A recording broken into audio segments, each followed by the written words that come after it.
This week's episode of the ArtTactic Podcast is brought to you by ArtTactic.com, where you can now find our latest report, the SML Art Market Talent Report. Created in collaboration with Sophie McPherson Ltd., the leading art market recruiter. Beyond enhancing transparency and pay, this report aims to provide insights for both employers and employees in the art market, supporting greater equity and success across the sector. This report is available for free right now by visiting arttactic.com. Thanks for listening to the Art Tactic Podcast. I'm your host, Adam Green. The art lending space is a relatively niche aspect of the art market, but over the last several years, it's received increased attention. We're seeing a variety of lenders in this space, ranging from traditional banks to auction houses to smaller banks and specialized firms. Something I can't recall seeing, though, in this space is coverage about margin calls. However, we recently read an article in the Financial Times that highlighted this increasing trend in this space. So we wanted to speak to the reporter to learn more about what exactly is going on and what are the ramifications for this industry. So in this week's episode of the podcast, we're joined by Josh Spero, wealth editor at the Financial Times, and he's been covering the art market for nearly 20 years. We hope you enjoy our conversation. Thanks so much for listening.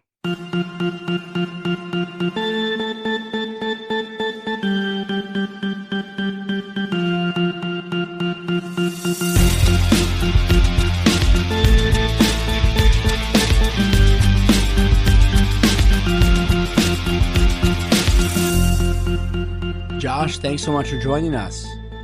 Thanks for having me, Adam. Absolutely. Well, we've been following your work for many years and are thrilled to finally have you on the podcast. So the art lending market, it's estimated at around $40 billion, as you referenced in your article. Can you give us a sense of how this sector really has evolved in recent years? Kind of a breakdown. Who are the major players and really how do their strategies differ? So as you said, the sector is about $40 billion this year, according to Deloitte's Art and Finance report. But that was a couple of years ago, and they're producing a new one later this year, so we'll get accurate figures then. But that has shown a huge increase in the past 4 or 5 years of probably around 40 to 60%. So it has been going gangbusters. And it has 3 main types of player.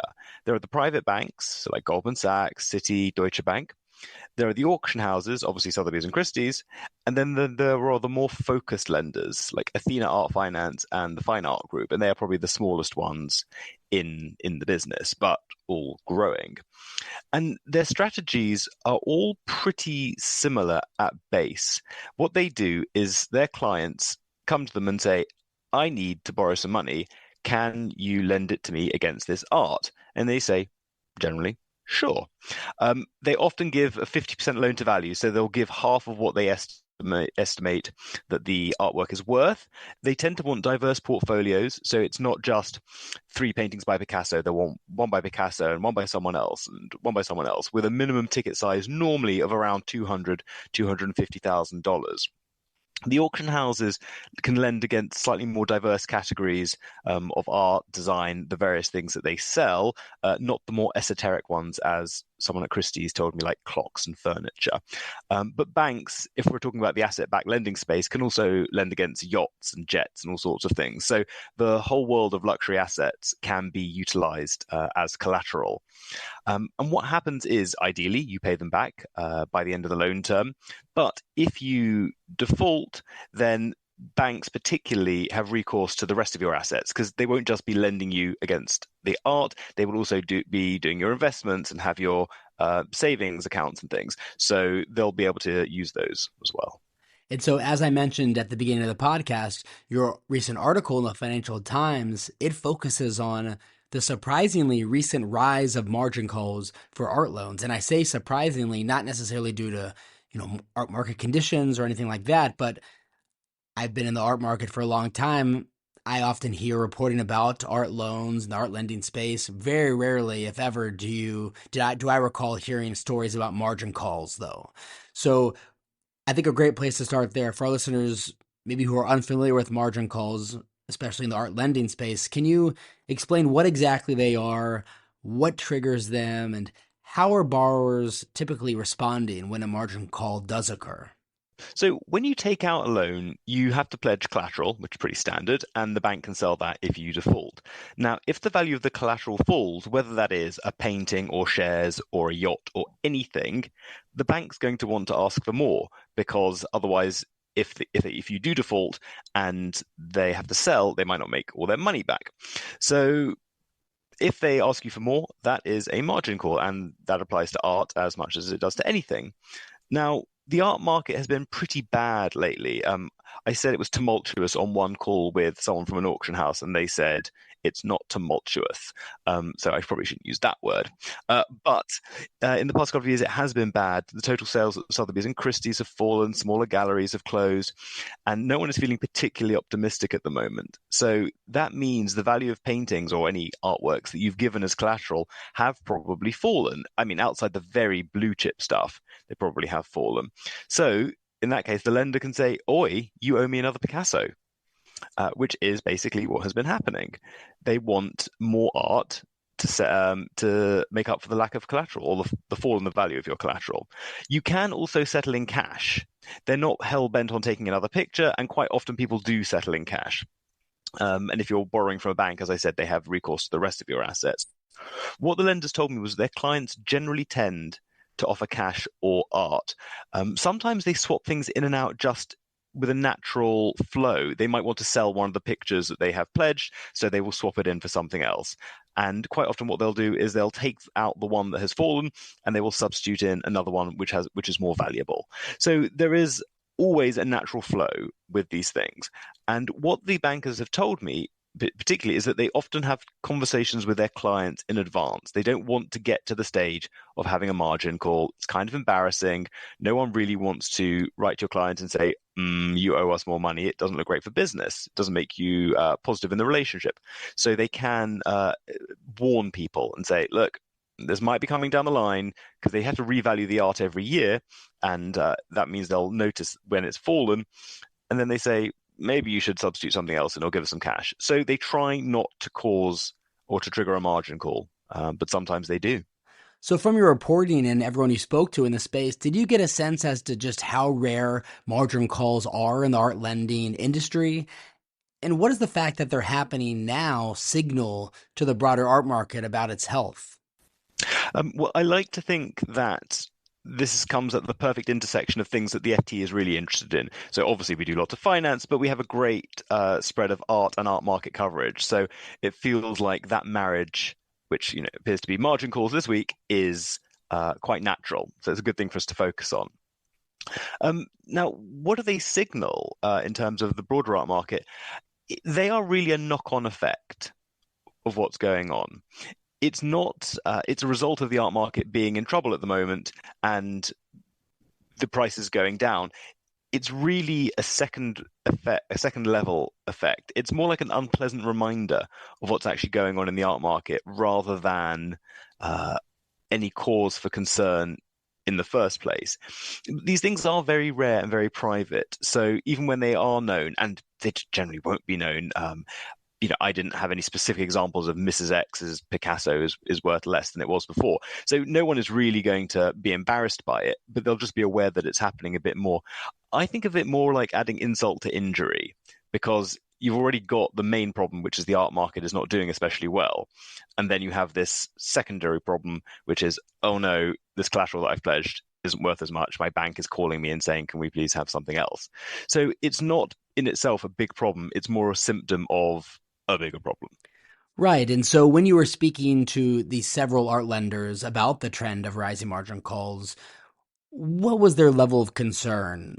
Was it high or was it moderate? Do you think this could lead to maybe a shift in their lending strategies? On the one hand, they're feeling great because lots more people want to do it. When the art market is bad, you don't want to sell your work because you think it's going to make a lot less money. So what you do instead is you try and equitize it, as some people have told me, and you try and make some money out of it. So if you borrow against it, you can then use that money either to buy other art, which some people do, or you can use it to invest in things that you think are going to be more profitable than the rate of interest you're paying. So it's a classic arbitrage, basically. Um, They're not too worried also because they only offer 50 on average 50% loan to value. They said the range can be 40 to 60%, but it's not ever really much higher than that. And that means that the price of the art market, that means that the state of the art market really has to be bad before they're looking in danger. Everything would have to fall by 50% effectively for them to be in danger. So they're pretty comfortable because they lend with a great cushion against the value of the paintings. So they're not super worried. What will they do? They might tighten their definition of collateral, what they will or won't accept. Obviously, blue chip art has always been a pretty great investment. So they might refuse to accept things that have fallen down the price range. You might see in auction results or online sales. But they're not going to change their strategy radically. They have been relatively conservative, and I think they are feeling comfortable at the moment. I mean, they're not enjoying it, but ultimately they have a lot of recourse to other things. They have art that they've only lent for half the value of and they're riding the appetite at the moment.